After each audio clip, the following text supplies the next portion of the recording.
जिंदगी में असफलताओं से हो चुके हैं परेशान, अपना लें श्रीमद् भागवत गीता सार में बताए गए ये 5 टिप्स, बेड़ा हो जाएगा पार। भगवान श्री कृष्ण ने हजारों साल पहले महाभारत के युद्ध में गीता का संदेश दिया था। उन बातों को अब तक कई सदियां गुजर चुकी हैं। इसके बावजूद गीता के उपदेश मानव जीवन के लिए अभी भी प्रासंगिक बने हुए हैं। कहा जाता है कि जिस प्राणी ने इन उपदेशों का सार समझ लिया, उसे जीवन में आगे बढ़ने से कोई नहीं रोक सकता। अगर आप भी जीवन में विभिन्न बातों को लेकर निराश हो जाते हैं तो आपको श्रीमद् भागवत गीता का एक बार पाठ जरूर कर लेना चाहिए। बात द्वापर युग की है, जब महाभारत का युद्ध समाप्त हो चुका था। भगवान श्री कृष्ण अपने मित्र अर्जुन के साथ हस्तिनापुर के महल में थे। युद्ध के बाद युधिष्ठिर को राजा बनाया गया और महल में शांति स्थापित हो गई थी। परंतु भगवान श्री कृष्ण जानते थे कि जीवन में चुनौतियां हमेशा आती हैं और हमें उनसे जूझने के लिए तैयार रहना चाहिए। एक दिन भगवान श्री कृष्ण अर्जुन के साथ महल के बगीचे में टहल रहे थे। उन्होंने देखा कि एक पेड़ के नीचे एक साधु ध्यान में लीन थे। उनकी ध्यान मुद्रा और उनकी आभा देखकर अर्जुन प्रभावित हुए और उन्होंने श्री कृष्ण से पूछा, हे माधव, यह साधु कौन है? उनकी ध्यान की शक्ति इतनी अद्भुत है। श्री कृष्ण मुस्कुराए और बोले, यह साधु जीवन के विभिन्न रहस्यों को जानने के लिए तपस्या कर रहे हैं। वे हमें जीवन के महत्वपूर्ण सबक सिखा सकते हैं। चलो उनके पास चलते हैं और उनसे ज्ञान प्राप्त करते हैं। दोनों साधु के पास पहुंचे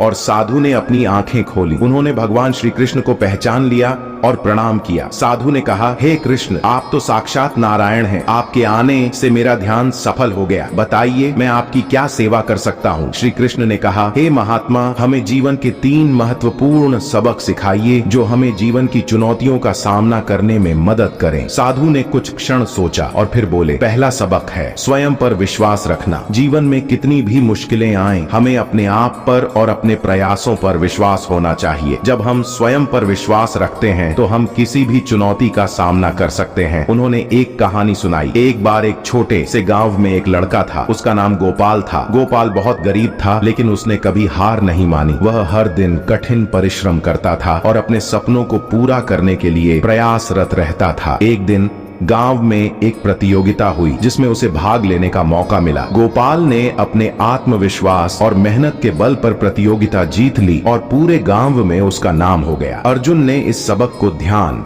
से सुना और समझा। उन्होंने महसूस किया कि आत्मविश्वास ही सफलता की कुंजी है। साधु ने दूसरा सबक बताया। दूसरा सबक है धैर्य रखना। जीवन में सफलता पाने के लिए धैर्य रखना बहुत जरूरी है। कई बार हमें परिणाम तुरंत नहीं मिलते, लेकिन हमें धैर्य पूर्वक अपने लक्ष्य की ओर बढ़ते रहना चाहिए। साधु ने फिर एक कहानी सुनाई। एक बार एक किसान था जो अपने खेत में फसल उगाता था। वह हर दिन खेत में मेहनत करता था।